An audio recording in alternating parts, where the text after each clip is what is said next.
చర్చలో మనతో పాటు బీఆర్ఎస్ సీనియర్ నాయకులు మాజీ కార్పొరేషన్ చైర్మన్ దేవిప్రసాద్ గారు జరుగుతున్నారు. దేవిప్రసాద్ గారు నమస్తే. అలాగే మనతో పాటు రాజకీయ విశ్లేషకులు డాక్టర్ ఎల్చాల దత్తాత్రేయ గారు కూడా జరుగుతున్నారు. నమస్తే దత్తాత్రేయ గారు. ముందుగా దేవిప్రసాద్ గారు, మనం చూస్తున్నాం రాష్ట్రంలో పరిపాలన పూర్తిగా పడకేసిందనే చర్చ తెలంగాణ ప్రజాక్షేత్రంలో జరుగుతూ ఉంటే మంత్రివర్గంలో రాష్ట్ర సర్కారులో పూర్తిగా మంత్రులకు ముఖ్యమంత్రులకు మధ్య రగిలిపోతూ ఉన్నారు. ప్రతి ఒక్కరు కూడా అసంతృప్తితో అనే అంశం కూడా కనిపిస్తూ ఉంది. ఒకరినొకరు నమ్మని పరిస్థితి నెలకొందనే అంశం ఎట్లా చూడాలి ఈరోజు వచ్చిన ఈ కీలకమైన కథనాన్ని?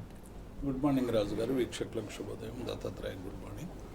అంటే ప్రధానంగా తెలంగాణ రాష్ట్రంలో కాంగ్రెస్ పార్టీ అధికారంలోకి వచ్చి దాదాపుగా 30 నెలలు గడిచింది. ఈ 30 నెలలకు సంబంధించినటువంటి పరిపాలన ఒక్కసారి మనం పరిశీలిస్తే శాఖల మధ్య సమన్వయం లేదు, మంత్రుల మధ్య సమన్వయం లేదు, అధికారుల మధ్య సమన్వయం లేదు. అంటే టోటల్గా ఒక కోఆర్డినేషన్ ల్యాక్ అనేటువంటిది పూర్తిగా మొదటి నుంచి కూడా తప్పిపోయింది. అడుగులన్నీ కూడా తప్పటడుగులు పడుతూ ఉన్నాయి. అది బోను పేరుకు మంత్రులు మాత్రమే, కానీ ఆ మంత్రుల శాఖల్లో రేవంత్ రెడ్డికి సంబంధించినటువంటి 4 బ్రదర్స్, రేవంత్ రెడ్డి నియమించినటువంటి షాడో నాయకులందరూ కూడా ఆ శాఖల మీద తీవ్రమైనటువంటి పెత్తనం చేసి ప్రతి అడుగులో తమ ముద్ర వేసుకునేటువంటి ప్రయత్నం చేస్తూ ఉన్నారు. అన్ని శాఖలు, ఒక్క శాఖ కాదు. రెవెన్యూ శాఖలో జాయింట్ కలెక్టర్ల పోస్టింగ్లు కావాలంటే మంత్రితో సంబంధం లేకుండానే ఆ షాడో నాయకులు అందరూ కూడా పోస్టింగ్లు ఇప్పించేటువంటి ప్రయత్నం. పోలీస్ శాఖలో అంతే, రెవెన్యూ శాఖలో అంతే, చివరికి తుమ్మల నాగేశ్వరరావు గారి శాఖలో కూడా అంతే. అంటే ఏ శాఖ తీసుకున్నా కూడా ఆ శాఖలో మంత్రులకు ప్రమేయం లేకుండా ముఖ్యమంత్రికి సంబంధించినటువంటి అనేక మంది పెత్తనం చేస్తూ మొత్తంగా కూడా మంత్రులను ఏమీ పనిచేయనటువంటి ఒక నిస్సహాయ స్థితికి నెట్టబడుతున్నారనేటువంటి వార్తలు మనకు చాలా కాలంగా వస్తూ ఉన్నాయి. దాంతో మంత్రులకు ముఖ్యమంత్రికి మధ్య అనేక సందర్భాల్లో ఒక మంత్రి ఆఖరుకు చివరికి తనకు సంబంధించినటువంటి శాఖను తీసేసేటువంటి సందర్భంలో కూడా ఆ మంత్రికి తెలియకుండానే రాత్రి ఆర్డర్లు ఇచ్చి రాత్రి దానికి ఒక అధికారిని నియమించినటువంటి సందర్భాన్ని చూసాం. ఇటీవల జరుగుతున్నటువంటి కబ్జాల విషయంలో మనం చూస్తూ ఉన్నాం. 275 ఎకరాలకు సంబంధించిన రావులకోలుకు సంబంధించినటువంటి భూమి వ్యవహారంలో కానీ, మైనింగ్కు సంబంధించినటువంటి వ్యవహారంలో కానీ, అట్లాగే అనేక భూ కబ్జాలకు సంబంధించినటువంటి విషయాల్లో కూడా ఇష్టం వచ్చిన రీతిగా ఎంఆర్ఓలను, ఆర్డీఓలను మేనేజ్ చేస్తూ మొత్తం ప్రభుత్వ భూములన్నీ కూడా ప్రైవేట్ వాళ్ళకి కట్టబెట్టేటువంటి ప్రయత్నం చేస్తూ ఉన్నాం. ఇది ఆ మంత్రికి తెలియదు.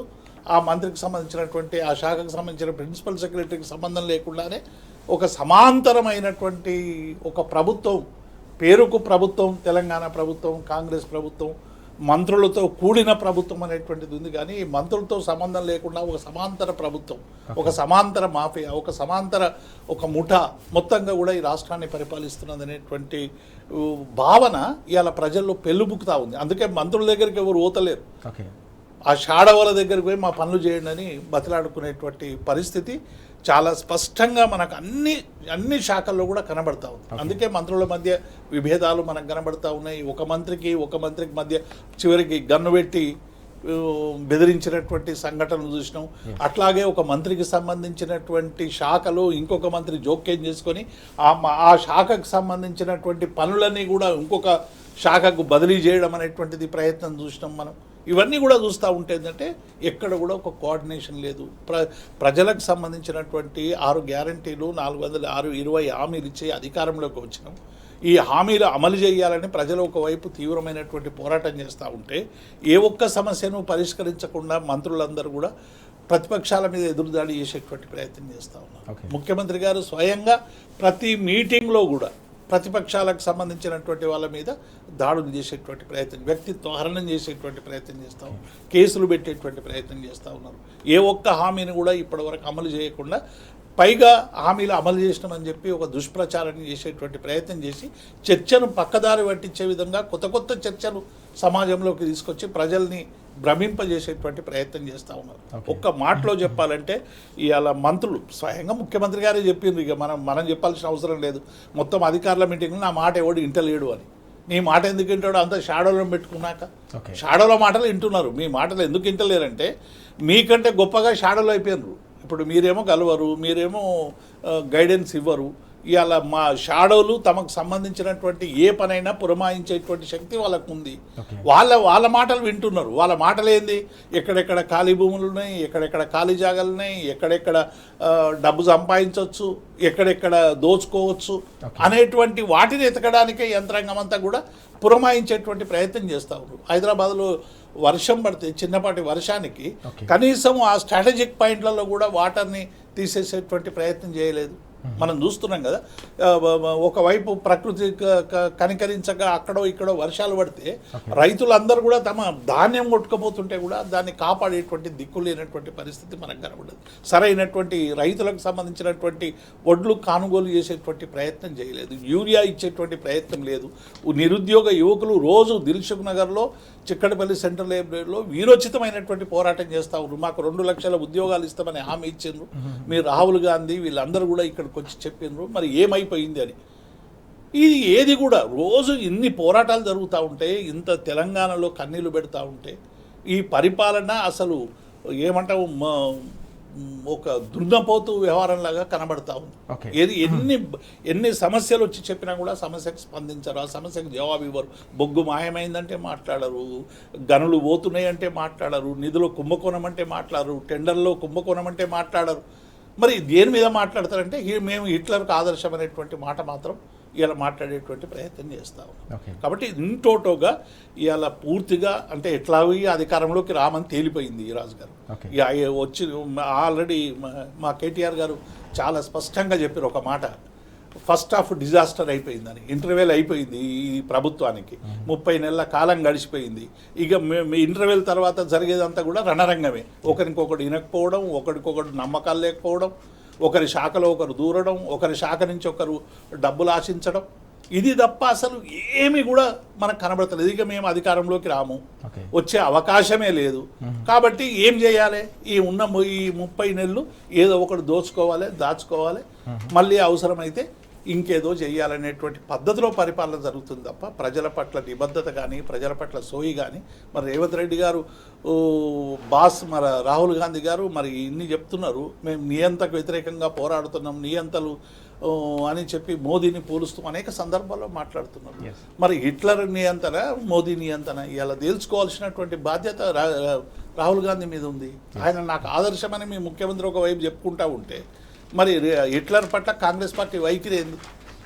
ఇలా సమాధానం చెప్పాల్సినటువంటి అవసరం ఉంది రాజుగారు. ఎందుకంటే ఒక లౌకిక పార్టీగా పేరు చెప్పుకొని గాంధీయన్ పార్టీగా చెప్పుకుంటున్నటువంటి కాంగ్రెస్ పార్టీ హిట్లర్ను ఆదర్శంగా తీసుకోవడం అనేటువంటిది ఇలా ప్రపంచమంతా నవ్వుల పాలైపోతాం. కాబట్టి ఇటువంటి పార్టీలో ఉన్నటువంటి నాయకుల పట్ల వాళ్ళకు కమాండ్ లేదు. ఎందుకంటే వీళ్ళు ఇష్టమైన రీతిలో మరి మొత్తం ఆగిపోతుంది, ఏటీఎం ఆగిపోతుందని భయపడి అసలు ఈ ఆంధ్రప్రదేశ్ తెలంగాణ తెరువు వచ్చేటట్టు కనబడతలేదు. కాబట్టి ఇప్పటికైనా ఇచ్చిన హామీల మీద దృష్టి పెట్టకుంటే డెఫినెట్గా ప్రజాక్షేత్రంలో మా కేటీఆర్ గారు చెప్పినట్టు నిత్యం నిలదీస్తాం, నిత్యం వెంటాడుతాం, నిత్యం పోరాడుతాం. మళ్ళీ ఇలా ప్రజలందరూ కోరుకుంటున్నట్టుగా ఇవాళ రేవంత్ పాలన పోవాలి, కేసీఆర్ పాలన రావాలనేటువంటి ఏ నినాదం అయితే ఇవాళ పల్లెల్లో మారుమవుతున్నదో దాన్ని నిజం చేయడానికి ఇవాళ బీఆర్ఎస్ సైనికులమందరం కూడా ప్రజల పక్షం నుండి పోరాడేటువంటి ప్రయత్నం చేస్తాం. ఎస్ దత్తాత్రేయ గారు, దేవిప్రసాద్ గారు చెప్పినట్టుగా వాస్తవానికి తెలంగాణ రాష్ట్రం ఏర్పడిన సందర్భంలో 10 ఏళ్ల పాటు ఒక పగడ్బందీ వ్యవస్థను తెలంగాణ సమాజం అంతా కూడా చూసిన సందర్భం మనం చూసాం. ప్రతి కార్యక్రమం, ప్రతి సంక్షేమం కావచ్చు, ప్రతి అభివృద్ధికి పగడ్బందీ ప్రణాళికలు రూపొందించడమే కాకుండా వాటిని ల్యాండ్ చేసే వరకు, చివరి లబ్ధిదారు వరకు చేరే వరకు కూడా వాటిని పగడ్బందీగా అమలు చేసిన సంస్కృతి తెలంగాణ సమాజం చూసింది. కానీ కాంగ్రెస్ అధికారంలోకి వచ్చిన తర్వాత 2.5 ఏళ్లలో పూర్తిగా సగం సినిమా అటర్ ఫ్లాప్ అయిపోయిందనే అంశం కూడా ఇప్పుడు చర్చకు వస్తున్న పరిస్థితి. ఎట్లా చూడాలి? ఓవైపు పరిపాలన పూర్తిగా పడకేసిందనే అంశం, మరోవైపు మంత్రివర్గంలో కావచ్చు, ముఖ్యమంత్రికి మధ్య రోజు రోజుకు ప్రతి అంశంపై కూడా రగిలిపోతా ఉంది మంత్రివర్గం అనే అంశం. ఈరోజు పత్రికలు వస్తున్న కథనం ఎట్లా చూడాలి? రాజుగారు, మీకు పెద్దలు దేవిప్రసాద్ అన్న గారికి, ప్యానల్లో ఉన్నటువంటి మీకు, అట్లాగే టీవీ న్యూస్ ప్రేక్షకులకు, యజమానికి, తెలంగాణ రాష్ట్రంలో పాలన పడకేసింది. ముఖ్యమంత్రి రేవంత్ రెడ్డి గారే స్వయంగా అందినంతా దోచుకో, అందినంతా దాచుకో అనేటువంటి వ్యవహారం కొనసాగిస్తూ ఉన్నారు. ఎందుకంటే కాలం దగ్గర పడ్డది, సమయం తక్కువ ఉన్నది. మంత్రులు ఎవరు కూడా ముఖ్యమంత్రి గారి మాట వినే పరిస్థితి చేజారిపోతుంది. ఎందుకు? సీనియర్ మోస్ట్ మినిస్టర్ అయినటువంటి ఉత్తమ్ కుమార్ రెడ్డి కావచ్చు, సీనియర్ మోస్ట్ కాంగ్రెస్ నాయకుడు అయినటువంటి కోమటిరెడ్డి వెంకరెడ్డి గారు కావచ్చు, సీనియర్ మోస్ట్ కాంగ్రెస్ నాయకుడు అయినటువంటి బట్టి విక్రమార్క కావచ్చు, వాళ్ళ మధ్య ఈ మధ్య జరిగినటువంటి కొన్ని ఎపిసోడిక్ వ్యవహారాలు చూస్తే ఒక బొగ్గు కుంభకోణం విషయంలో సీనియర్ మంత్రి అయినటువంటి డిప్యూటీ సీఎం అయినటువంటి బట్టి విక్రమార్క గారిని టార్గెట్ చేసి ఒక రోజు మొత్తం కూడా 2 ఛానళ్లలో ఆయన వ్యక్తిగత ప్రతిష్టను దిగజార్చే ప్రయత్నం చేశారు. ఆ తర్వాత బయట ఆల్రెడీ ఆయన పైన ఒక రూమర్ ఉంది, 30% కోసం ఆర్థిక శాఖ మంత్రి 30% వసూలు చేస్తున్నాడు అనేటువంటి అంశం. ఆ తర్వాత కోమటిరెడ్డి వెంకరెడ్డి గారు వర్సెస్ ఒక ఐఏఎస్ ఆఫీసర్ మధ్య జరిగినటువంటి వ్యవహారం, చిలికి చిలికి గాలివానలాగా మొత్తం ఒక రోజు మొత్తం కూడా అన్ని టీవీ ఛానల్లో ఆయన వ్యక్తిగత ప్రతిష్టను దిగజార్చే స్థాయికి ఐఏఎస్ ఆఫీసర్ల సంఘం మొత్తం కూడా ఒక రోజు మీటింగ్ పెట్టుకొని మరి చర్చించి వాళ్ళ పరువు ప్రతిష్టల గురించి మాట్లాడుకునే పరిస్థితి తీసుకొచ్చారు. ఇక పొన్నం ప్రభాకర్ వర్సెస్ అడ్లూరి లక్ష్మణ మధ్య ఒక దున్నపోత ఎపిసోడ్ జరిగింది. ఆ అంశాలు కూడా చాలా పెద్ద స్థాయిలో మంత్రుల మధ్య సమన్వయం లేకపోవడం, వాళ్ళ మధ్య దేవాదాయ శాఖకు సంబంధించిన టెండర్ల విషయంలో కొండా సురేఖ వర్సెస్ పొంగులేటి శ్రీనివాసరెడ్డి గారి మధ్య పెద్ద ఎత్తున సమ్మక్క సారక్క టెండర్ల విషయంలో జరిగినటువంటిది అయితే ఆమె తూమి తేల్చుకుంటారేమో, వరంగల్ పోతే యుద్ధ వాతావరణం ఉంటుందేమో అనే పరిస్థితి మనం చూసినాం. సో ఇట్లా జూపల్లి కృష్ణారావుకు ఎక్సైజ్ శాఖకు సంబంధించినటువంటి అంశాలు, ముఖ్యమంత్రి గారితోనే ఆమె తూమి 500 కోట్ల అంశంలో ఇట్లా మంత్రులు ఎవ్వరు కూడా నా మాట వినట్లేరు. ఎవరు మళ్ళీ కర్ణాటక రాష్ట్రం లాగా నా ముఖ్యమంత్రి కుర్చీని లాక్కుంటారో. మొన్న పీసీసీ ప్రెసిడెంట్ పైన అండి డిజాస్టర్ ప్రెసిడెంట్ అని చెప్పేసి 24 అవర్స్ ఒక ఛానల్లో ఆయన వ్యక్తిగత ప్రతిష్టను దిగజార్చే విధంగా ప్రచారం చేసిన తీరు. సో ఇవన్నీ చూసిన తర్వాత ఆయన ఒకటి ఫిక్స్ అయిపోయాడు, నేను హిట్లర్ వారసుని ప్రకటించుకున్నాడు. కాబట్టి హిట్లరు తన నీడను కూడా తను నమ్మడు. ఇక తన అనుచరుల మీద ఒక వ్యవస్థను ఎస్టాబ్లిష్ చేసి పెడతాడు.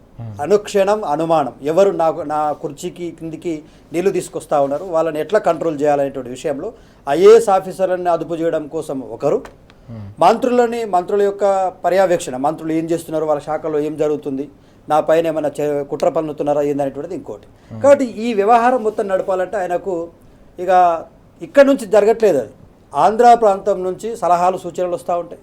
పయ్యావుల కేశవ్ లాంటి ఇంకొకరు వచ్చేసి ఫ్యూచర్ సిటీలో మేము పెట్టుబడులు పెడతాం, నీకు అత్యంత అనుచరుడు ప్రధానంగా సలహాదారుడుగా ఉన్నటువంటి వ్యక్తితో మేము వ్యవహారాలు చేపిస్తాం, నీ ఆర్థిక వ్యవహారాలు, భూ వ్యవహారాలు, రియల్ ఎస్టేట్ వ్యవహారాలు మొత్తం యథాస్థాయిగా కొనసాగాలంటే నీ అధికారులు మేము చెప్పినట్టు వినాలి. అధికారులు వినాలంటే ఏం చేయాలి, ఆయన ఎవరు చెప్తే వాళ్ళకు. ఇక పోలీస్ అధికారుల బదిలీలు కావచ్చు, ఐఏఎస్ ఆఫీసర్ల బదిలీలు కావచ్చు, తహసీల్దార్ల బదిలీలు కావచ్చు, బ్రదర్స్ అండి, big brothers, Revanth Reddy brothers ఎట్లా చెప్తే అట్లా ఇవాళ తెలంగాణ రాష్ట్రంలో అధికారుల బదిలీలు కొనసాగుతాయి. సో ఇవన్నీ చూస్తూ ఉంటే తెలంగాణ సమాజంలో అందరికీ అర్థమైపోతా ఉంది, సంక్షేమ పథకాలు అటుకెక్కినాయి, 6 గ్యారెంటీల మాటే లేదు, 13 హామీలు ఎప్పుడో కథం ఆవిరైపోయినాయి, ఇక వాళ్ళు ఇచ్చినటువంటి 420 హామీలు అమలైతే అన్న ఆశ తెలంగాణ ప్రజలకు లేదు. ఇక ప్రతిపక్షాలుగా కేటీఆర్ గారు కావచ్చు, హరీష్ రావు గారు కావచ్చు, అనుక్షణం ప్రజలకు మీరు ఇచ్చిన హామీలు నెరవేర్చండి అంటూ ఉంటే లేదు మేము ప్రజలకు ఇచ్చిన హామీలు ఎప్పుడో పక్కకు పెట్టాం, మేము భూదాహం కోసం ముందుకు వచ్చినాం. ఇవాళ తెలంగాణ రాష్ట్రంలో ఎక్కడ భూమి కనిపిస్తే ప్రభుత్వ భూమి కానీ ప్రైవేటు భూమి కానీ, ప్రైవేటు భూమి అయితేనేమో అది సెటిల్మెంట్ చేయడానికి అన్నదమ్ముల ఆఫీసే ఉంది, ప్రభుత్వ భూమి అయితే అధికారులతోటి దాన్ని యథేచ్ఛగా ఏ విధంగా మాఫీ చేయాలా, మాయం చేయాలనేటువంటిది అదొక వ్యవస్థ నడుస్తుంది. సో ఇట్లా అటు భూమి ఇటు ఆర్థిక వ్యవహారాలకు సంబంధించిన అంశాలు, తెలంగాణ రాష్ట్రంలో సంక్షేమ పథకాల ఊసు లేకుండా, అధికారుల మధ్య సమన్వయం లేకుండా, కేవలం నేను నా కుటుంబం నేను చెప్పినట్టే నడవాలన్నట్టు వ్యవహారంతో వాళ్ళ రేవంత్ రెడ్డి గారు చేస్తున్న తీరును చూస్తుంటే వాటాల వసూలు, పర్సంటేజీల పంచాయతీ తెలంగాణ రాష్ట్రంలో ఇదే జరుగుతూ ఉంది. ఏ మంత్రిని దగ్గరికి పోయినా కూడా నాకు స్వేచ్ఛ లేదు, నేను తీసుకున్న నిర్ణయాలు నాకు తెలియకుండానే. మొన్న కోడిగుడ్ల పంపకాల్లో శిశు సంక్షేమ శాఖ మంత్రి సీతక్క వాపోయింది, నాకు సంబంధించిన శాఖకు సంబంధించిన టెండర్లు కానీ ఆవిడకి సంబంధించిన అనౌన్స్మెంట్ కానీ విదౌట్ మై పర్మిషన్ హౌ మీరు ఎట్లా చేస్తారని అధికారుల పైన గుస్సాయింది. సెల్ ఫోన్ల టెండరింగ్ విషయంలో అవినీతి బయట పెట్టేసరికి ఆమె పైన ఒక నీరుగా. ఇక దేవాదాయ శాఖ మంత్రి అయితే అసలు మా మీద ప్రమేయం లేకుండా నిర్ణయాలు జరిగిపోతూ ఉన్నాయి. ప్రతి నిర్ణయం కూడా మొన్న పొంగులేటి శ్రీనివాసరెడ్డి గారండి సహచర మంత్రి వాకిటి శ్రీహరి గారి పైన పేపర్లు విసిరేస్తున్నాడు. ఆయనను మంత్రి అనుకుంటున్నాడా లేకపోతే అంత మొత్తం ఇద్దరే అయితే పొంగులేటి లేకపోతే రేవంత్ రెడ్డి, వాళ్ళిద్దరి సమన్వయంతో తెలంగాణ రాష్ట్రంలో ప్రతి శాఖ వాళ్ళ కంట్రోల్లో పెట్టుకొని ప్రతి మంత్రి మీద ఒక ఆజమాష్యలా ఇస్తూ ఒక షాడో అధికారులను వాళ్ళపై రెచ్చగొడుతూ వాళ్ళ కోర్ టీంని పెట్టి వాళ్ళ తెలంగాణ రాష్ట్రంలో పరిపాలన మొత్తం కూడా విచ్ఛిన్నం చేసి ఆర్థిక లావాదేవీలు, పంపకాలు, వసూళ్లు, పర్సంటేజీలు తప్ప ఇంకేమీ లేదు, పరిపాలన అటకెక్కింది. రైట్ మనం చూస్తున్నాం పూర్తి స్థాయిలో అటు ముఖ్యమంత్రి ఇటు మంత్రుల మధ్య ఒకరినొకరు నీడను కూడా నమ్ముకునే పరిస్థితి లేదని చాలా స్పష్టంగా దేవిప్రసాద్ గారు అలాగే దత్తాత్రేయ గారు చెప్తున్న అంశం మనం చూస్తున్నాం. మొత్తానికి ఎన్నికల్లో ఇచ్చిన హామీలు అయితే గాలికి వదిలేశారు. 420 హామీలు కావచ్చు, 6 గ్యారంటీలు, డిక్లరేషన్లని కూడా పాతరేసి ప్రజా సంక్షేమాన్ని, అభివృద్ధిని గాలికి వదిలేసి అంతర్గత కుమ్ములాటలతో కాంగ్రెస్ సర్కార్ రగిలిపోతుందనే అంశం ఇప్పుడు పెద్ద ఎత్తున చర్చకు దారితీస్తున్న పరిస్థితి మనకు కనిపిస్తూ ఉంది. దేవిప్రసాద్ గారు, ఇప్పుడున్న అధికారులే గతంలో 10 ఏళ్ల పాటు బీఆర్ఎస్ హయాంలో కూడా ఉన్న పరిస్థితిని మనం చూసాం. అప్పుడు తెలంగాణ రాష్ట్రాన్ని కేసీఆర్ గారి నాయకత్వంలో దేశానికి అగ్రగామిగా తీర్చిదిద్దిన సందర్భం మనం చూసాం. ప్రతిష్టాత్మకమైన పథకాలతో పాటుగా అభివృద్ధి కార్యక్రమాలు కూడా శరవేగంగా దూసుకెళ్లిన సందర్భం. కానీ ఇప్పుడు పూర్తిగా మంత్రులు అలాగే ముఖ్యమంత్రి అలాగే అధికారులకు మధ్య ఒక రోజు రోజు కూడా గ్యాప్ పెరిగిపోతూ ఉంది. అధికారులను బలి చేస్తూ ఉన్నారనే అంశం ప్రధానంగా మనం చూస్తూ ఉన్నాం. ఈరోజు పత్రికల్లో ప్రధానంగా ప్రతి వైఫల్యాన్ని కూడా అధికారులపై రుద్దే ప్రయత్నం జరుగుతోంది, ఐఏఎస్లను బలి చేసే ప్రయత్నం జరుగుతుందనే అంశం ఎట్లా చూడాల్సిన అవసరం? రాజు గారు, అంటే కొండంత ఆశలతో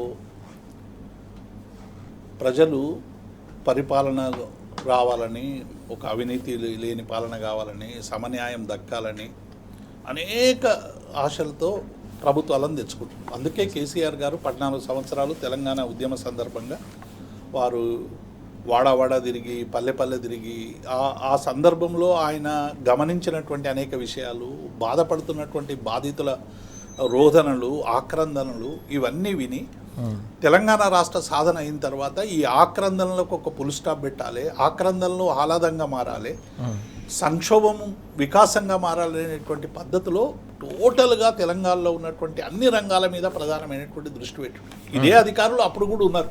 ముఖ్యమంత్రి గారు వారితో అనేక సలహాలు తీసుకొని ముఖ్యమంత్రి గారు ప్రజలకు సంబంధించినటువంటి అంశాలని సరైనటువంటి రీతిలో వర్తించి అధికారులకు ఇగో మేము విధానాల పరమైనటువంటి నిర్ణయాలు చేస్తున్నాము, ఈ నిర్ణయాల్ని సరైనటువంటి రీతిలో ఇంప్లిమెంట్ చేయాలంటే అద్భుతమైనటువంటి ఫలితాలు వచ్చినాయి రాజు గారు. అంటే మనకు దేశవ్యాప్తంగా వచ్చినటువంటి అవార్డులలో మోర్ దెన్ 40% తెలంగాణకే వచ్చినటువంటి పరిస్థితి మనకు చాలా స్పష్టంగా కనబడుతుంది. అది పట్టణ ప్రగతి కావచ్చు, పల్లె ప్రగతి కావచ్చు, టీఎస్ఐ పాస్ కావచ్చు, ఇట్లా అనేక అంశాలలో కూడా అద్భుతమైనటువంటి విషయాలు వచ్చినాం. అట్లాగే రైతు బంధు అనేటువంటి ఒక కొత్త పథకం ప్రవేశపెడితే ఆ పథకాన్ని దేశవ్యాప్తంగా కూడా ప్రశంసించి చివరికి కేంద్ర ప్రభుత్వమే దాన్ని అమలు చేసేటువంటి పరిస్థితి వచ్చింది. విద్యుత్ శాఖలో ఎంత సంక్షోభం ఉండే, ఆ సంక్షోభాన్ని 6 నెలల్లోనే దాన్ని సరిచేసి సంస్కరణలు తీసుకొచ్చి అదే అధికారులు, అదే వ్యవస్థ, అవే ట్రాన్స్ఫార్మర్లు, అవే సబ్స్టేషన్లు, అవే ఆఫీసులు, వీటినే సమర్థవంతంగా ప్రభుత్వం ఎట్లా ఉపయోగించుకోవాలి, వాళ్ళ నుంచి పని ఎట్లా తీసుకోవాలి, మన వాళ్ళ పట్ల ఎట్లా వ్యవహరించాలని ముఖ్యమంత్రి గారు 6 నెలల్లోనే 24 గంటల విద్యుత్ తీసుకొచ్చి అద్భుతమైనటువంటి ఒక వినూతనమైనటువంటి క్రాంతిని వెదజల్లేటువంటి ప్రయత్నం కేసీఆర్ గారు చేశారు. ఇట్లా మనం అనేక రంగాలు తీసుకోవచ్చు. ఇలా కొనుగోలు కేంద్రాల్లో మనం చూసినాం.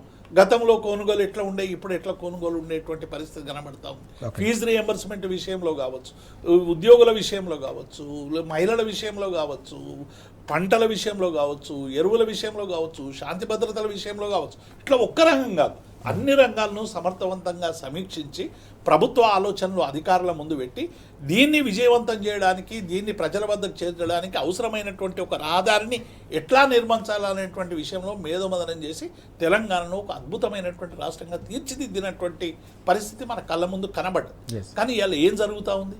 అసలు ప్రభుత్వానికి, అధికారికి సోయి ఉంటే కదా, ప్రజల పట్ల సోయి ఉండి ప్రజల పట్ల ప్రేమ ఉంటే కదా సమస్య. ఇవాళ రైతుల పట్ల ప్రేమ ఉంటే కళ్ళాల దగ్గర కన్నీళ్ళు ఉండేటువంటి పరిస్థితి ఉండదు. ఉద్యోగుల పట్ల ప్రభుత్వానికి సరైనటువంటి సోయి ఉంటే ఉద్యోగులు ఆక్రందనలతో మేము రిటైర్ అయినటువంటి మా పెన్షన్ ఇస్తలేరని చచ్చిపోయేటువంటి పరిస్థితి రాదు. ఇలా నిరుద్యోగ యువకుల పట్ల సరైనటువంటి సోయి ఉంటే ఉద్యోగ అవకాశాలు కల్పించి ఆ ఉద్యోగుల్ని ఇచ్చినటువంటి హామీలు అమలు చేయాలని బుద్ధి ఉంటే ఇలా అశోక్ నగరు ఒక శోకనగరంగా మారేటువంటి పరిస్థితి ఉండేది కాదు. అసలు ప్రభుత్వ విధానాల్లోనే తీవ్రమైనటువంటి లోపాలనే. ఏదైనా ఒక చిన్న విజయం లభిస్తే ఆ విజయమేమో మాది, వైఫల్యాలన్నీ అధికారులవి. ప్రతి వైఫల్యం వెనక శాంతి భద్రతలు సరిగ్గా లేకుంటే వైఫల్యం పోలీస్ అధికారులది, రోడ్ల మీద నీళ్లు పోకుంటే దాని వైఫల్యం జిహెచ్ఎంసీ అధికారులది, వడ్లు కొనుగోలు చేయకుంటే ఆ వైఫల్యం వ్యవసాయ శాఖ అధికారులది. అసలు మీ ప్రభుత్వం సరైనటువంటి విధానాలు ఇచ్చి రెగ్యులర్గా మానిటరింగ్ చేసి ఆ వ్యవస్థల పట్ల మీకు ఉన్నటువంటి అవగాహన విస్తృతపరిచేటువంటి ప్రయత్నం చేస్తేనేమో ఫలితాలు సమిష్టిగా ఉంటాయి.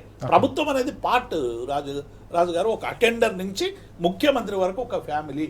ఈ ఫ్యామిలీని నడపాల్సినటువంటి హెడ్ ముఖ్యమంత్రి.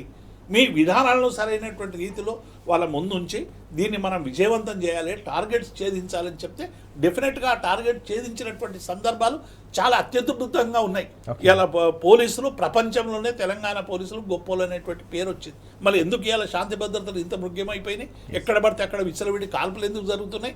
ఎక్కడ పడితే అక్కడ విచ్చలవిడి అరెస్టులు ఎందుకు జరుగుతున్నాయి? ఎక్కడ పడితే అక్కడ ప్రతిపక్షాల మీద దాడులు ఎందుకు జరుగుతూ ఉన్నాయి? దీనికి కారణం ఏంటంటే నువ్వు సరైనటువంటి రిజల్ట్ ఇస్తలేవు. నువ్వు మీటింగ్లలో ఏం చెప్తున్నావు? శాంతి భద్రతలు కాపాడాలని చెప్తలేవు, ప్రతిపక్షాలను ఎట్లా అణచాలని ఉపన్యాసాలు ఇస్తున్నావు. ఎస్ విద్యార్థుల దగ్గరికి పోయి చదువు మంచిగా చదవండి, మానవ విలువలు బోధించండి, రేపు భారత పౌరులుగా మీరు తీర్చిదిద్దబడాలని చెప్పాల్సినటువంటి పబ్లిక్ స్కూల్లో స్పీచ్లో ఏం చెప్తున్నావు? ప్రతిపక్షాలు తాడి చెట్టంతా విరిగిందని లేకుంటే ఇంకొకటని వ్యక్తిత్వహరణం చేసేటువంటి ప్రయత్నం చేస్తున్నావు కదా. అంటే వాళ్ళ ప్రియారిటీస్ మారిపోయినాయి. అంటే ప్రతిపక్షాల వైపు చూడాలి తప్ప ప్రజల వైపు చూడొద్దు అనేటువంటి ఒక లైన్ నువ్వు ఇచ్చిన తర్వాత ప్రజల వైపు అధికారులు ఎందుకు చూస్తారు? కాబట్టి ఇలా అధికారుల వైఫల్యాలన్నీ కూడా ఇవాళ అధికారుల మీద దోచేసి మీరు ఇది మా విజయాలన్నీ మాయి అనేటువంటి పద్ధతిలో ఇవాళ అసలు విజయాలే లేవు. ఒక్క మాట చెప్పాలంటే ఈ 30 నెలల్లో మేము ఒక చెక్ డ్యామ్ కట్టినాం అద్భుతంగా అని చెప్పి ఒక ఫోటో, మేము ఒక బిల్డింగ్ కట్టినాం అనేటువంటిది ఒక ఫోటో, మేము ఒక చెరువును నిర్మించడం అనేటువంటిది ఒక ఫోటో, ఏదైనా ఒక్కటైనా మనకు కనబడ్డదా? మీరు ఏం చేసినా గతకాలం మీరు ఉండేది సచివాలయం కేసీఆర్ కట్టింది, మీరు రోజు రివీల్ చేస్తున్నటువంటి కమాండ్ కంట్రోల్ కేసీఆర్ కట్టింది, మీరు రోజు రివీల్ చేస్తున్నటువంటి కలెక్టర్ ఆఫీసులన్నీ కూడా కేసీఆర్ కట్టినాయి. అటు అంబేద్కర్ 125 అడుగుల విగ్రహం కట్టింది కేసీఆరే. అంటే ఈ ఒక్కటి చూడండి, మీరు కేసీఆర్ కట్టిన యాదగిరిగుట్టనే, కేసీఆర్ కట్టిన సచివాలయమే, కేసీఆర్ కట్టిన కమాండ్ కంట్రోలే, మీ ఇవే ప్రైడ్ ఆఫ్ తెలంగాణ తప్ప అసలు రేవంత్ రెడ్డి ఎక్కడున్నాయి? కూల్చిన హైడ్రా, నీకు ఆదర్శం హిట్లర్, నీకు దానికి అమలు చేసేటువంటి హైడ్రా, దాన్ని ఎట్లా పోలుస్తున్నావు? యుక్రెయిన్ రష్యా యుద్ధంతో, ఇరాన్ అమెరికా యుద్ధంతో పోలుస్తున్నావు. అంటే భయపడడానికి, ఒక ఏటీఎంగా హైడ్రా మారడానికి, అంటే ఒక భూతం వస్తుంది, ఆ భూతానికి పక్కకు మీరు ఎవ్వరున్నా మాడి మస్ అయిపోతారు కాబట్టి సెటిల్మెంట్ చేసుకోవాలి, ఆ భూతంతో సెటిల్మెంట్ చేసుకోవాలనేటువంటి పద్ధతిలో మీరు మాట్లాడుతున్నారు తప్ప ప్రజలకు విశ్వాసం ఇచ్చేటువంటి ఒక్క ప్రయత్నం అన్నా చేసిండ్రా? ప్రజలకు విశ్వాసం ఇవ్వనటువంటి ప్రభుత్వం ఎందుకని ఇవాళ ప్రజలు ప్రశ్నిస్తున్నారు. దీనికి రేవంత్ రెడ్డి సమాధానం చెప్పాలి. ఎస్ దత్తాత్రేయ గారు, మనకు దేవిప్రసాద్ గారు చెప్పినట్టు వాస్తవానికి దేశంలోనే అతిపెద్ద పరిపాలనా సంస్కరణలకు కేంద్ర బిందువుగా నిలిచింది తెలంగాణ కేసీఆర్ గారి హయాంలో. అత్యంత పగడ్బందీగా వాటన్నింటినీ కూడా అమలు చేసిన సందర్భం, సచివాలయం నుంచి మొదలుకుంటే సెక్రటేరియట్ నుంచి మొదలుకుంటే కలెక్టరేట్ భవనాల వరకు నిర్మాణం జరిగిన సందర్భం, పథకాలు కావచ్చు, కార్యక్రమాలు అమలైన సందర్భం. ఇప్పుడు అలాంటి అధికారులను, ఐఏఎస్ అధికారులను కూడా బలి చేస్తూ ఉన్నారు, వారిపై దుమ్మెత్తి పోస్తూ ఉన్నారు, బురద జల్లుతూ ఉన్నారు, తమ వైఫల్యాలను వారికి అంటగట్టే ప్రయత్నం చేస్తున్నారనే అంశం ఎట్లా చూడాలి? ఏదైనా మచ్చుకకు మంచి పని జరిగితే అది నాది, రేవంత్ రెడ్డిది. ఏదైనా చెడు పని జరిగితే ప్రభుత్వాల నుంచి, ప్రజల నుంచి వ్యతిరేకత వస్తే అధికారుల మీద నెట్టేసేసి కాలం గడపాలనేటువంటి ఉద్దేశంతో నడుస్తూ ఉన్నారు. గతంలో కేసీఆర్ గారు హరితహారం ప్రాజెక్టు తీసుకున్నప్పుడు చాలా స్పష్టంగా వేదిక మీద ఇది నేను ఒక్కడిగానో లేకపోతే మా మంత్రులు మా ఎమ్మెల్యేలు చేస్తే విజయవంతమయ్యేటువంటి కార్యక్రమం కాదు, భవిష్యత్తు తెలంగాణ దూరదృష్టితోటి తెలంగాణ మొత్తం కూడా ఒక పచ్చని తెలంగాణగా మారాలంటే అధికారుల సహాయ సహకారాలు, అటెండర్ స్థాయి నుంచి మొదలుకుంటే ఐఏఎస్ ఆఫీసర్ వరకు ప్రతి ఒక్కరి సహాయ సహకారాలు ఉంటేనే ఇవాళ మనం ఇట్లాంటి కార్యక్రమాలు విజయవంతం చేసుకోగలుగుతాం. వారితో సమన్వయం చేసుకొని, వారి సహకారాలు తీసుకొని, వాళ్ళ సూచనలు తీసుకొని వారికి అనుగుణంగా ప్రభుత్వాన్ని నడిపేటువంటి పరిస్థితులు మనం చూసినాం. కానీ ఇవాళ అధికారులు మేము చెప్పినట్టు వినాలా, మేము సంతకం పెట్టమంటే మీరు పెట్టాలా, మేము కూర్చోమంటే మీరు కూర్చోవాలా, మేము విడుదల చేయమంటే మీరు నిధులు విడుదల చేయాలా, మేము ఆపమంటే మీరు నిధులు ఆపేసేయాలా. అంటే వాళ్ళని ఏ విధంగా కంట్రోల్ చేస్తూ ఉన్నారు, వాళ్ళకు స్వేచ్ఛ లేకుండా, వాళ్ళ సెల్ఫ్ రెస్పెక్ట్కు గౌరవం లేకుండా, వాళ్ళ గౌరవ మర్యాదలకు అసలు విలువనే లేకుండా అధికారులని వేధిస్తున్న తీరు కూడా మనం చూస్తూ ఉన్నాం కదా. వినకపోతే వాళ్ళపైన దాడులు చేయించడం, బెదిరించడం, లేకపోతే ట్రాన్స్ఫర్ చేయడం, లేకపోతే హోల్డ్లో పెట్టడం, ఇట్లా అధికారులను మానసికంగా వేధించి షాడిస్టులు ఉంటారు కదండి, అట్లా ఆనందాన్ని పొందుతున్నట్టుగా ఇవాళ ప్రభుత్వం పైన తెలంగాణలో ఉన్నటువంటి అధికారులందరూ కూడా వాపోతూ ఉన్నారు. ఒకటి మాత్రం మనం తెలంగాణకు గర్వంగా ఇవన్నీ సాధించేటువంటి విజయాల వెనకాల కేసీఆర్ గారు దూరదృష్టి ఒకవైపు అయితే అధికారుల సహాయ సహకారాలు లేకపోతే ఇవి సాధించే వాళ్ళం కాదు. ఇవాళ మనం కట్టిన ప్రాజెక్టులైన పాలమూరు రంగారెడ్డి కావచ్చు, కాళేశ్వరం కావచ్చు, ఇవాళ తెలంగాణ రాష్ట్రంలో ఇంతకుముందు దేవిప్రసాద్ గారు చెప్పినట్టుగా ఇవన్నీ కూడా మనకు ప్రైడ్ తెలంగాణకు. ఇవాళ ఏ సినిమా చూసినా, ఏ సందర్భం వచ్చినా కూడా హైదరాబాద్ అంటే ఒకప్పుడు చార్మినార్ మాత్రమే చూపించేవాళ్ళు, ఇవాళ హైదరాబాద్ అంటే ఇవాళ సెక్రటరేట్, హైదరాబాద్ అంటే అంబేద్కర్ గారి 125 అడుగుల విగ్రహం, అటు Telangana Amarajyothi, T hub, we hub, command control. So ఇట్లా తెలంగాణ అంటే అతి తక్కువ సమయంలో జిల్లాల్లోకి వెళ్తే అద్భుతమైనటువంటి మోడర్న్ కలెక్టరేట్లు, ఇంటిగ్రేటెడ్ మార్కెట్ యార్డ్స్, మున్సిపల్ భవనాలు, రోడ్డు డివైనింగ్లు, పచ్చని ప్రకృతి వనాలు, ఏ ఊరుకు పోయినా కూడా పల్లె ప్రకృతి వనాలు, అద్భుతమైనటువంటి పల్లె వాతావరణం ఇవాళ కనిపిస్తా ఉంది. ప్రతి గ్రామ పంచాయతీకి సెల్ఫ్గా ఒక ట్రాక్టర్ ఇచ్చినటువంటి సందర్భం. ఇవన్నీ అధికారుల సహాయ సహకారం లేకపోతే ఎట్లా సాధ్యమవుతుందండి? అధికారులు నిధులు ఎక్కడ ఉంటాయి, ఏ విధంగా మనం నిధులు సమన్వయం చేసుకోవాలా. ఇవాళ 22 రాష్ట్రాల్లో బీజేపీ అధికారంలో ఉంది. స్వర్గధామాలన్నీ కూడా మేము బీజేపీ వాళ్ళు అంటా ఉన్నారు కేంద్ర నిధులతో కట్టిరని. అవునయ్యా, ప్రతి రాష్ట్రానికి కేంద్ర నిధులు ఇచ్చింది కదా, మరి ఏ రాష్ట్రంలో కట్టిరు చెప్పండి. 22 రాష్ట్రాల్లో స్వర్గధామాలు ఉన్న ఒక్క రాష్ట్రాన్ని మాకు చూపించండి. తెలంగాణలో ఇవాళ స్వర్గధామాలు, చనిపోయిన శవం కూడా ఆత్మగౌరవంతో సెల్ఫ్ రెస్పెక్ట్తో దాన సంస్కారాలు జరగాలని చెప్పేసి అద్భుతమైనటువంటి దాన సంస్కారాలు. ఆడ మహిళలు ఆ శ్మశాన వాటికకు వస్తే స్నానాలు చేయడానికి బాత్రూములు లేని సందర్భాలు, వాగుల్లో వంకల్లో చెరువులో పోయి మునిగి చివరి స్నానం చేసి వెళ్ళేవాళ్ళు. అట్లాంటి ఊర్లలో ఇవాళ ప్రతి ఊర్లో స్వర్గధామం దగ్గర అద్భుతమైనటువంటి మహిళలకు సపరేట్ బాత్రూమ్లు, పురుషులకు సపరేట్ బాత్రూమ్లు, దాన సంస్కారాల కార్యక్రమం. ఇట్లా ఏది చేసినా రాజుగారు తెలంగాణని ఒక ఇష్టంతో, ప్రేమతో, అధికారులు వేరే వాళ్ళు గారు వేరే రాష్ట్రం ఐఏఎస్లు అయినా కూడా వాళ్ళు మన తెలంగాణ రాష్ట్రం డెవలప్మెంట్ కోసం మనసు పెట్టి పనిచేస్తున్నారు అని చెప్పేసి వాళ్ళ పదవి విరమణ అయిన తర్వాత కూడా వాళ్ళ సేవలు కొనసాగించిన సందర్భాలు చూసినాం మనం. వాళ్ళు ఇచ్చినటువంటి విలువైనటువంటి సలహాలతో రాష్ట్రంలో వచ్చిన మార్పులు మనం చూసినాం. ఇవాళ తెలంగాణ రాష్ట్రం పంట పండించడంలో నంబర్ 1 అయింది. మనం గ్రీనరీలో హరితహారం ద్వారా గ్రీనరీలో 24 నుంచి 26% గ్రీనరీ పెరిగింది. సో ఇట్లా ఏది తీసుకున్నా కూడా తెలంగాణ టాప్గా ఉండడానికి కారణం ఏంటి అంటే కేసీఆర్ గారు అధికారులతో సమన్వయం చేసుకొని, ఈవెన్ కేటీఆర్ గారి మీద ఈ కార్ రేస్ అభియోగాలు మోపుతుంటే ఐఏఎస్ ఆఫీసర్లను బలి చేస్తూ ఉంటే కేటీఆర్ గారు నేను తీసుకునే నిర్ణయమే అది, వాళ్ళకి సంబంధం లేదు, వాళ్ళని బలి పశువులను చేయకూడదు, మంచి జరిగితే నేను చేసినా అని చెప్పేసి చెడు జరిగితే వాళ్ళ మీద నెట్టేసేటువంటి వాళ్ళం కాదు, మేము మంచి అయినా చెడైనా మేమే చేసినాం, తెలంగాణ రాష్ట్రం కోసం చేసినాం అని చెప్పేసి ముందుకొచ్చి వాళ్ళ ఆత్మగౌరవాన్ని సెల్ఫ్ రెస్పెక్ట్ కాపాడే తీరు మనం చూసాం. సో ఇట్లా అధికారులకు ఇవాళ వాళ్ళు అనుకుంటా ఉన్నారు కేసీఆర్ గారు ప్రభుత్వం ఉంటేనే బాగుండు, కేటీఆర్ గారు ఎంత ఉందాగా బిహేవ్ చేసేవాళ్ళు, జయేష్ రంజన్ గారిని విదేశాలకు తీసుకుపోయి ఎట్లా పెట్టుబడులు పెట్టాలా, ఎట్లా ఐటీ కారిడార్లు ఏర్పాటు చేయాలా, దేశ విదేశాలను ఒప్పించాలంటే ఒక ఐఏఎస్ ఆఫీసర్ యొక్క అనుభవం ఉపయోగం అని చెప్పేసి వివిధ దేశాలు తిరిగి పెట్టుబడులు తీసుకొచ్చే వాళ్ళ తెలంగాణ రాష్ట్రాన్ని ఐటీ పెట్టుబడుల్లో టాప్ స్థాయికి తీసుకెళ్లగలిగినాం. ఇవన్నీ ఒక్క కేటీఆర్తోనో ఒక కేసీఆర్తోనే సాధ్యం కాలేదు. అధికారుల సమన్వయం, మంత్రుల సమన్వయం, ఎమ్మెల్యేల సమన్వయం, తెలంగాణ ప్రజల కోఆర్డినేషన్, అందరి సహకారంతో వాళ్ళ తెలంగాణ 9.5 సంవత్సరాలు అద్భుతమైన తెలంగాణ ఇది. పక్క రాష్ట్రాలు ఏడ్చినాయి కదండి, మా ఊర్లో కరెంటు పోతుంది, మా ఊర్లో రోడ్లు లేవు, మహారాష్ట్ర మాది పక్కన బార్డర్, మాది ఆదిలాబాద్ డిస్ట్రిక్ట్, మమ్మల్ని తెలంగాణలో కలపండి సార్, మీకు రైతు బంధు వస్తుంది, మీకు రైతు బీమా వస్తుంది, మమ్మల్ని కలపండి సార్ తెలంగాణలో వినతి పత్రాలు ఇచ్చిన గ్రామాలు మనం చూస్తాం. అంత ఆ స్థాయిలో తెలంగాణ అద్భుతంగా ఫ్లోరిష్ అయింది.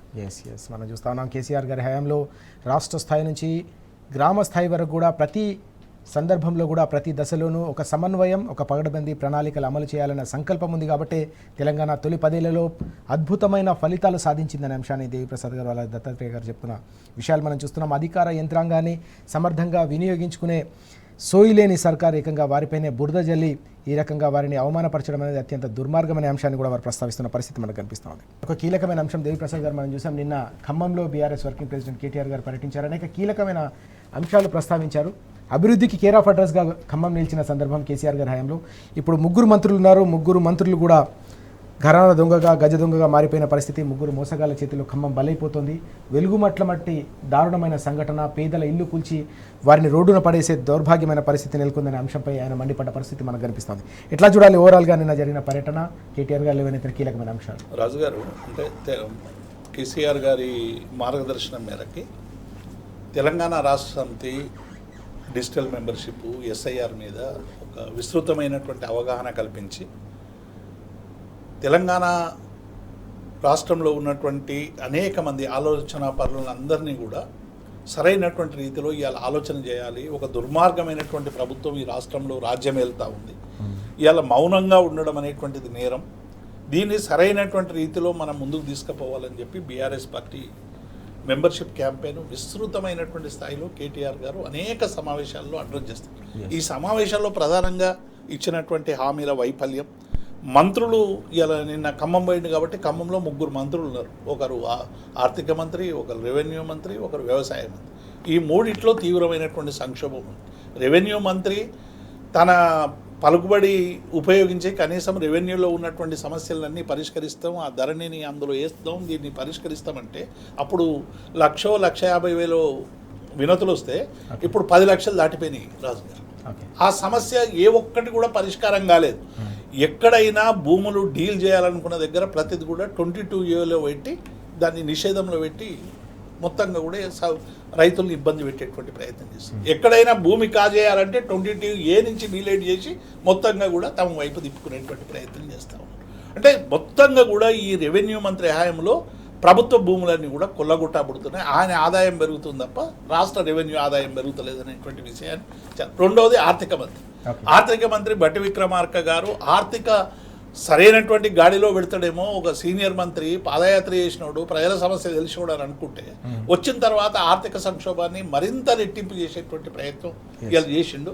ఆర్థిక పరమైనటువంటి ఇబ్బందులు ఈ రాష్ట్రం ఎదుర్కొంటా ఉంది అనేటువంటి విషయాన్ని, ఆయన మీద ఎన్ని ఆరోపణలు వస్తున్నాయో మనం అన్ని కూడా చూసాం.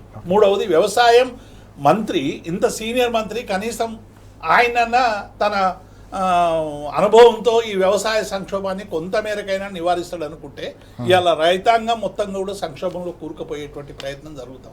రైతుల బాధలు వర్ణనాతీతం. రైతులు ఇవాళ కుప్పల మీద పడి చనిపోయినటువంటి సందర్భాలు మనం ఎక్కడ చూడలేదు. మళ్ళీ రైతుల ఆత్మహత్యలు యథేచ్ఛగా కొనసాగుతున్నటువంటి సందర్భము, రైతులు తమకు రావాల్సినటువంటి పెట్టుబడి రాలేదని ఆక్రందనలు చేస్తున్నటువంటి సంబంధం. కాబట్టి ఈ విషయాలన్నీ కూడా మీకు ఉన్న ముగ్గురు మంత్రులు మీ ఖమ్మంకే కాదు మా రాష్ట్రానికి కూడా శని దాపురించారు అనేటువంటి విషయంలో కేటీఆర్ గారు చాలా స్పష్టంగా అనేక విషయాలు నిన్న వెల్లడించినటువంటి నేపథ్యాన్ని చూశాం. ఈ రాష్ట్రంలో ఏ సమస్య ఒక్కటి పరిష్కారం అయితే లేదు, ఏ ఒక్క హామీ అమలు చేస్తలేరు, పైగా ఎట్లా దాచుకుంటున్నారు అనేటువంటి విషయాల్ని చాలా స్పష్టంగా నిన్న ఒకరు గరాణ దొంగ మరొకరు గజ దొంగ అనేటువంటి విషయాన్ని ప్రజలకు విఫలీకరించేటువంటి, ఇది కార్యకర్తలు ముఖ్యమైనటువంటి సమావేశం. కార్యకర్తల్ని సరైనటువంటి రీతిలో ఎడ్యుకేట్ చేస్తే, ఇంటింటికి పోయి ప్రజల్ని ఎడ్యుకేట్ చేయడం ద్వారా, ఇంటింటికి బీఆర్ఎస్ పోవడం ద్వారా ఈ రాష్ట్రంలో మళ్ళీ కేసీఆర్ పాలనకు ఒక మార్గం సుగమం అవుతుంది. ఇలా కేసీఆర్ అధికారంలోకి రావడం కేసీఆర్కో కేటీఆర్కో వచ్చే ఫలితమేం లేదు. కానీ ఇలా తెలంగాణ ప్రజలు పడుతున్నటువంటి క్షోభను నివారించడానికి ఈ ప్రభుత్వం ఇవాళ పాలిస్తున్నటువంటి కబంధ హస్తాల నుంచి విముక్తి చేయడానికి ఒక గురుతరమైనటువంటి ప్రతిపక్షంగా, ఒక బాధ్యత గల నాయకుడిగా కేటీఆర్ గారు ఇవాళ ప్రజలకు ఇస్తున్నటువంటి పిలుపు చాలా అద్భుతంగా ఇవాళ ప్రజలు రిసీవ్ చేసుకుంటున్నటువంటి సందర్భాన్ని చూసాం. మీరు ఎక్కడికి పోయినా డిజిటల్ మెంబర్షిప్, అటు హరీష్ రావు గారు పోయినా, ఇటు కేటీఆర్ పోయినా, అటు మా జగదీశ్వర్ రెడ్డి గారు పోయినా, మా మంత్రులు ఎక్కడ పోయినా కూడా ప్రజలు తండోపతండాలుగా వస్తారు. ఇవాళ మాకేం అధికారం లేదు. నేను కేటీఆర్ గారు కూడా ఒక దగ్గర అన్నారు, మేమేం అధికారంలో లేము, మేమేం పనులు చెప్తే అయ్యేది లేదు, కానీ ప్రజలందరూ మా దగ్గరికి ఎందుకు వస్తున్నారంటే ఒక విశ్వాసం, ఒక నమ్మకం, పార్టీ పట్ల విశ్వాసం, కేసీఆర్ పట్ల ఒక అత్యంత నమ్మకంతో ఇవాళ ప్రజలందరూ కూడా కేసీఆర్ మీద అధికారం లేకపోవచ్చు కానీ మమకారం పెరిగిందని వాళ్ళు నిన్న కేటీఆర్ గారు చెప్పారు. ఆ మమకారంతో ఇవాళ తండోపతండాలుగా ప్రజలందరూ కూడా, కార్యకర్తలందరూ కూడా మళ్ళీ కేసీఆర్ పాలన తీసుకురావాలి అనేటువంటి ఒక లక్ష్యంతో ప్రజలకు మేలు జరగాలంటే అది తప్ప ఇంకొక ఆప్షన్ లేదు అనేటువంటి పద్ధతిలో ఇవాళ అనేక మంది కూడా ఇవాళ పార్టీతో నడిచి ప్రయాణం చేయడానికి సిద్ధమవుతున్నటువంటి సందర్భం. అధికారం లేకున్నా సరే ఒక అధికార పార్టీ లాగా ఇవాళ జనమంతా కూడా మీటింగ్లకు రావడం కానీ, మా తెలంగాణ భవన్కు రావడం కానీ, మంత్రుల దగ్గర రావడం కానీ, కేటీఆర్ దగ్గర రావడం కానీ ఒక సహజ ప్రక్రియగా మారిపోయింది. కాబట్టి ఈ విశ్వాసాన్ని సరైనటువంటి రీతిలో ఉపయోగించుకోవాలంటే అధికారం రావాలి. అధికారం ద్వారా ఈ కబంధ హస్తాల నుండి తెలంగాణను విముక్తి చేయాలనేటువంటి లక్ష్యంతో ఈ సమావేశాలు జరుగుతూ ఉన్నాయి.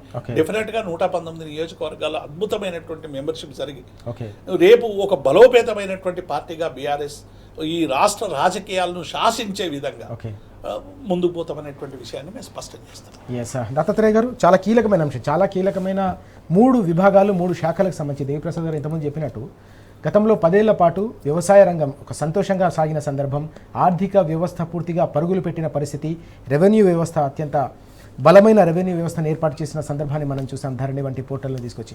ఇప్పుడు ఆ వ్యవస్థలన్నీ కూడా కుప్పగూలిపోయాయి, పరిపాలన అంతా కూడా గాడి తప్పింది. అందులో ఖమ్మంలో కీలకంగా ఉన్న 3 మంత్రులు కూడా పూర్తిగా విఫలమయ్యారనే అంశాన్ని నిన్న కేటీఆర్ గారు ధ్వజమెత్తిన విషయం కూడా చాలా స్పష్టంగా ఈరోజు పత్రికల్లో కనిపిస్తూ ఉంది. ఎట్లా చూడాలి ఈ ఇష్యూ? మనం ఖమ్మం జిల్లాలో ఉన్నటువంటి 3 మంత్రులండి చాలా ప్రధానమైనటువంటి కీలకమైనటువంటి శాఖలు వాళ్ళ దగ్గర ఉన్నాయి. వాళ్ళు కేవలం ఖమ్మం జిల్లాకు సంబంధించిన మంత్రులు అయినప్పటికీ దేశంలో ఉన్నటువంటి, రాష్ట్రంలో ఉన్నటువంటి ప్రతి సమస్యకు పరిష్కారం చూపగలిగేటువంటి శాఖలు అవి. రెవెన్యూ శాఖ మంత్రి గతంలో ఏ మాటలు మాట్లాడినారు, ఇప్పుడేం మాట్లాడుతున్నారు తెలంగాణ ప్రజలు మొత్తం చూస్తూ ఉన్నారు. సో ఇవాళ వాస్తవం కేటీఆర్ గారు మాట్లాడిన దాంట్లో 100% వాస్తవం ఉందని చెప్పేసి సోషల్ మీడియా వేదికగా చాలామంది వాళ్ళ చెప్తా ఉన్నారు. రెవెన్యూ శాఖ మంత్రి గారి ఆస్తులు ఏం పెరుగుతూ ఉన్నాయి, హైదరాబాద్లో వాళ్ళు ఏ విధంగా భూముల కబ్జాలు చేయడం కానీ లేకపోతే ఇంకొక వ్యాపారాలు చేయడం కానీ ఎట్లా జరుగుతూ ఉందో మనం చూస్తూ ఉన్నాం.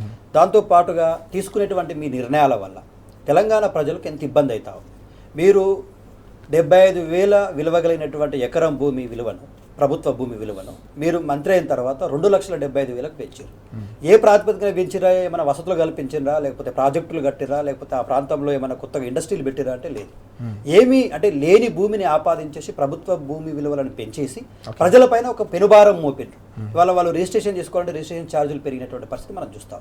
సో ఇట్లా ఈ తుగ్లక్ నిర్ణయాల వల్ల మీరు తీసుకునేటువంటి నిర్ణయాలు మీకు సెల్ఫ్ బెనిఫిట్ అవుతా ఉన్నాయే తప్ప ప్రజలకు ఒక్క రూపాయి కూడా లాభం జరుగుతలేదు అనేటువంటిది ప్రజలు మాట్లాడుతున్నారు. అదే విషయాన్ని కుండబద్దలు కొట్టినట్టుగా కేటీఆర్ గారు స్పష్టంగా చెప్పారు. ఇక వ్యవసాయ శాఖ మంత్రి అసలు ఆయన ఉన్నట్ట లేనట్ట, వ్యవసాయ శాఖలో సమీక్షలు ఉండే, రైతుల పంట కొనుగోళ్లు ఉండే, యూరియా బస్తాలకు ముందస్తుగా దిగుమతి చేసుకోవడం ఉండదు, వాటిని సకాలంలో రైతులకు పంపించడం ఉండదు.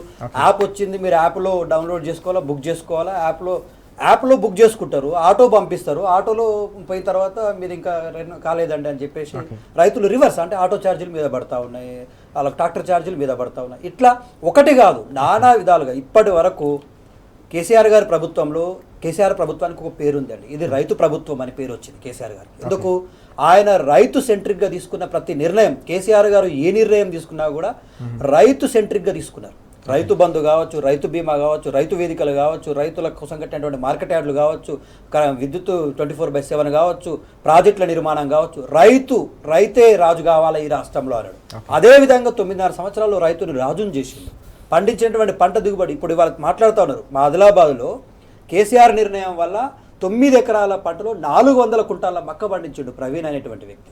ఏమంటా ఉన్నా అంటే ఇది నాకు బెనిఫిట్ కాదు, నా గ్రేట్ కాదు, ఇది కేసీఆర్ గారు 24/7 మాకు నాణ్యమైన విద్యుత్ ఇచ్చిండు, మాకు కరెంటు కట్ లేకుండే, మంచి వాటర్ మాకు పక్క నుంచి కెనాల్ పోతా ఉంది, ఆ కెనాల్ రావడం వల్ల మాకు గ్రౌండ్ వాటర్ పెరిగింది. సో ఇట్లా దూరదృష్టి చెరువులు పూడికలు తీసించిండు. చెరువుల పూడిక తీతల వల్ల ఊర్లో ఉన్నటువంటి పాడుబడిన బావుల్లోకి నీళ్ళు వచ్చినాయి, మూతబడినటువంటి బోర్లు మళ్ళీ పనిచేయడం స్టార్ట్ అయినాయి. సో ఇట్లా కేసీఆర్ ఏ నిర్ణయం తీసుకున్నా కూడా భవిష్యత్తు తెలంగాణ తరాలను దృష్టిలో పెట్టుకొని తీసుకునే నిర్ణయాల వల్ల తెలంగాణ సమిష్టిగా సుభిక్షంగా ఉండే. ఇప్పుడు ఏం జరుగుతుంది? తెలంగాణ రాష్ట్రాన్ని సర్వనాశనం చేయాలి.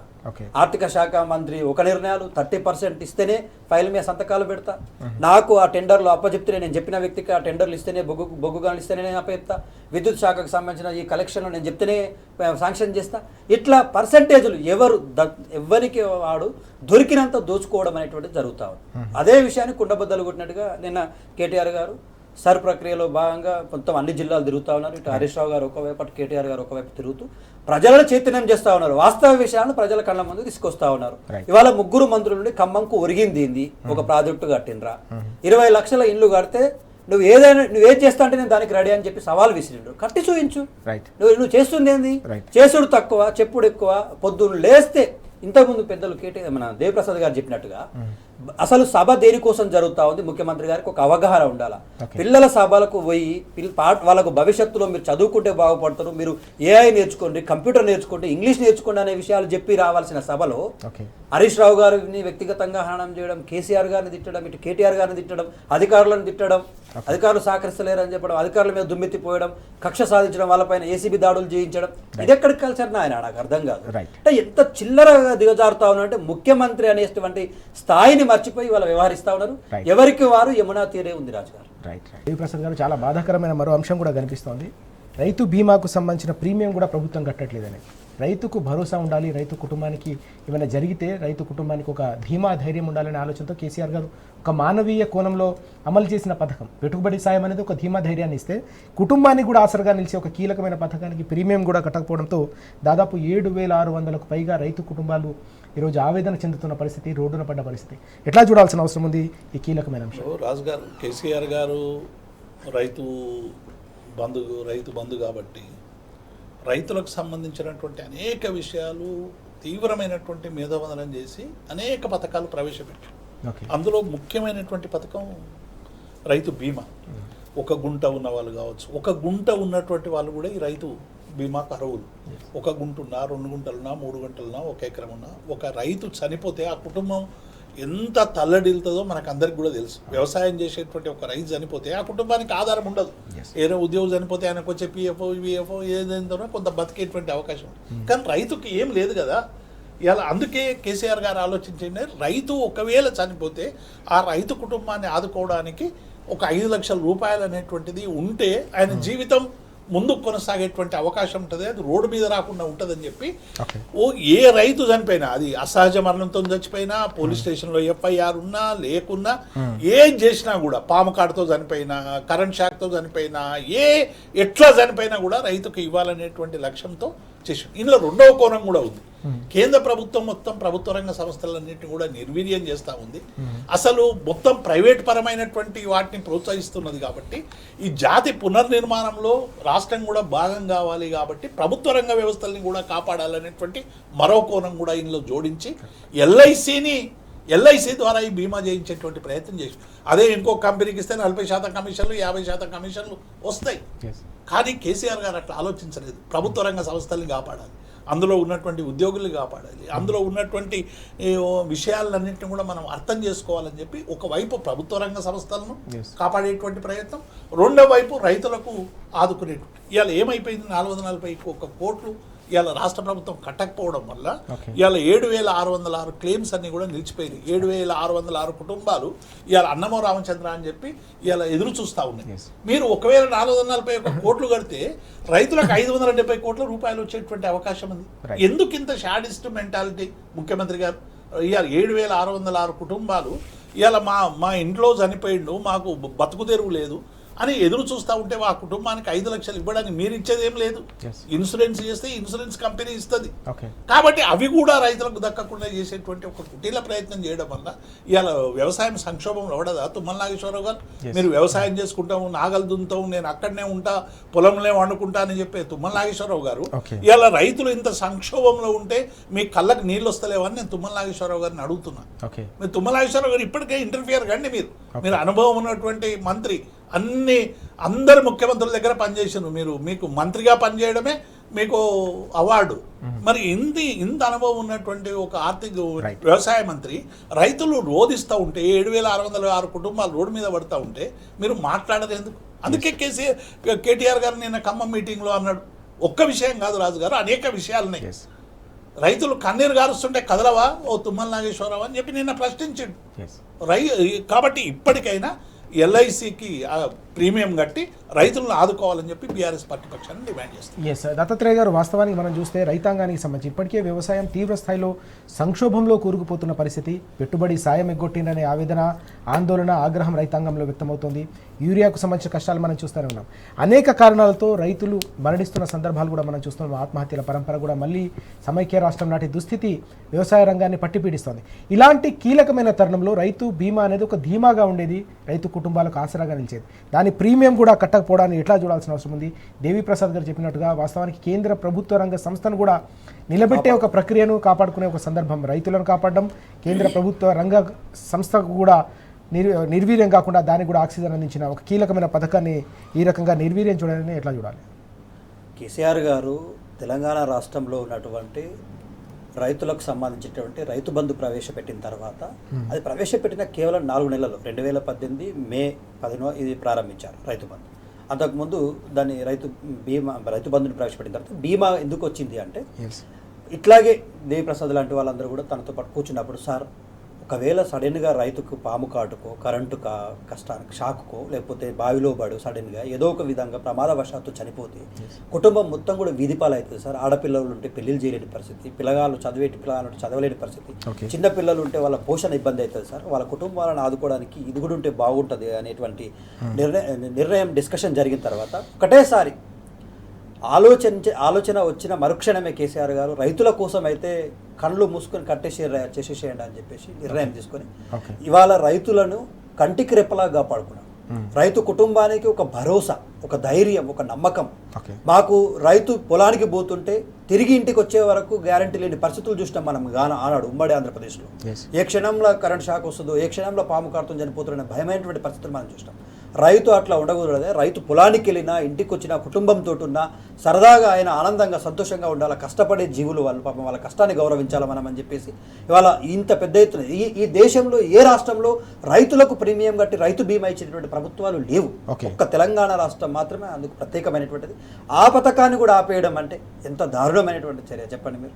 ఇవాళ రేవంత్ రెడ్డి గారు ముఖ్యమైన తర్వాత అత్యంత ఎక్కువగా ఇబ్బంది పడ్డది, నష్టపోయింది, బాధపడుతుంది, కష్టపడుతుంది ఎవరు అంటే రైతులు.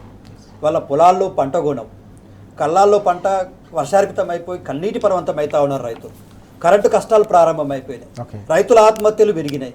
ఇవాళ రైతు బంధు విషయంలో నువ్వు మోసం చేసినావు, రైట్. రుణమాఫీ విషయంలో మోసం చేస్తేవి, ఓకే. ఇవాళ రైతు బీమా విషయంలో మోసం చేస్తేవి. ఇన్ని అంశాలను రైతులను మోసం చేస్తే యూరియా బస్తాలు సప్లై చేయడంలో కూడా మోసం చేస్తేవి. నువ్వు ఎక్కడ రైతుని తృప్తి గుంచినావు చెప్పు.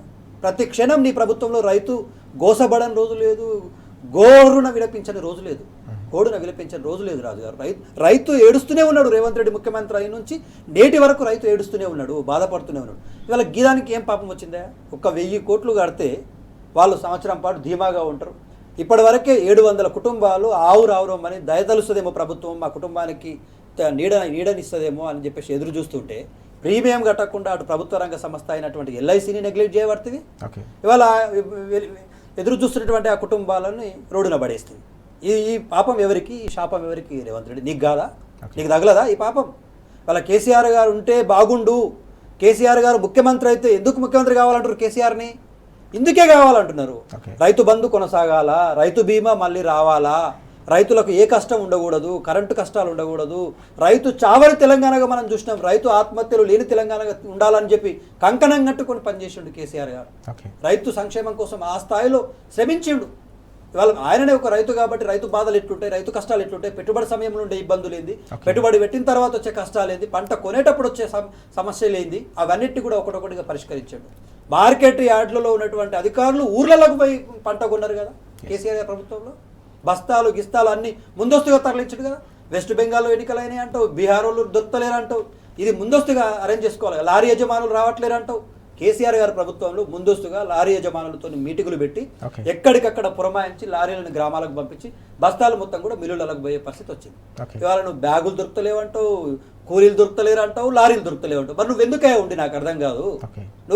నువ్వు లేకుంటే కూడా రైతులు అరేంజ్ చేసుకోగలుగుతారు. మరి నువ్వు ఏం చేసిందేం లేదు. ఇప్పుడు పాపం సొంతంగా రైతులు వాళ్ళు 2 రోజులు 3 రోజుల కిరాయిలు పెట్టి ట్రాక్టర్లలో ఉన్న బస్తాలు ట్రాక్టర్లనే ఉన్నాయి మార్కెట్ యార్డ్లలో. నువ్వు కొన్నది లేదు, చేసింది లేదు. కాబట్టి రైతులు ఇంత ఇబ్బంది పడుతూ ఉన్నారు. రైతు బీమాని ప్రీమియంని కట్టకుండా ఎత్తేస్తే చరిత్రలో రైతులే నిన్ను ఏ విధంగా చేస్తారంటే రైతులు నువ్వు అధికారం పోవడం ఖాయం రాజుగారు. అది ఫిక్స్ అయిపోయింది, రైతులే ఫిక్స్ అయిపోయారు. నువ్వు ఏ రైతుని టచ్ చేసి చూసినా నెక్స్ట్ వచ్చేది బీఆర్ఎస్ఏ సార్, నెక్స్ట్ వచ్చేది కేసీఆర్ఏ సార్. మేము భరించలేం సార్ రేవంత్ రెడ్డిని, ఇంత దారుణమా సార్, ఇంత ఘోరమా సార్, ఏడిపిస్తున్నాడు సార్ మమ్మల్ని. 3 రోజులైంది సార్ నా పిల్లల ముఖాలు చూడక మార్కెట్ యార్డ్లోనే ఉన్నా సార్. ఇక దుప్పటేసుకుని పడుకుంటున్నా సార్. ఆదిలాబాద్లో వర్షంలా తెచ్చుకున్న టిఫిన్ అయిపోతే బయటకు వెళ్ళి గవ్వి కూడా పనిచేసిన సార్. సర్దిపూట అని చెప్పేసి మనం మార్కెట్ యార్డ్ల దగ్గర 5 రూపాయలకే భోజనం హైదరాబాద్లో పెట్టినట్టుగా మార్కెట్ యార్డ్ల దగ్గర హరీష్ రావు గారు ప్రారంభించినప్పుడు అప్పుడు ఆ పథకానికి మంచి పేరు వచ్చింది. ఆ పథకాన్ని కూడా బంద్ చేసినావు. వాళ్ళ సర్దిమూట బంద్ చేస్తేవి, వాళ్ళకు యూరియాలు బంద్ చేస్తేవి, కొనుగోలు కేంద్రాలు బంద్ చేస్తేవి. వాళ్ళని ఎందుకు ఇబ్బంది పెడుతున్నావా రైతుల్ని? ఊకుంటారా రైతులు? రైతుకి ఇంత కోపం వస్తే ఖచ్చితంగా రేవంత్ రెడ్డి నీ పదవి ఊడిపోవడం ఖాయం. ఎస్ మనం చూస్తున్నాం. రైతు కుటుంబానికి ఒక ధీమాగా కేసీఆర్ గారి హయాంలో అమలు చేసిన రైతు బీమా పథకానికి ముఖ్యమంత్రి కనీసం ప్రీమియం కూడా కట్టకపోవడం అనేది అత్యంత బాధాకరం, దుర్మార్గం అని చెప్పేసి దేవిప్రసాద్ గారు అలాగే దత్తాత్రేయ గారు తీవ్రంగా మండిపడుతున్న అంశం చాలా స్పష్టంగా కనిపిస్తోంది. రైతుకు రక్షణగా కేసీఆర్ గారి హయాంలో అమలైన ఒక్కో పథకం నీరుగారిపోతున్న నేపథ్యంలోనే రాష్ట్ర వ్యాప్తంగా ఆదిలాబాద్ నుంచి అలంపూర్ వరకు అన్నదాతల్లో ఆగ్రహం కట్టలు తెచ్చుకుంటుందనే అంశం కూడా ప్రస్తావిస్తున్న పరిస్థితి మనం చూస్తూ ఉన్నాం. Thank you very much Devi Prasad గారు, దత్తాత్రేయ గారు చర్చలో పాల్గొన్నందుకు థ్యాంక్ యూ. ఇది వాటి వార్తలు వాస్తవాలు. నమస్తే.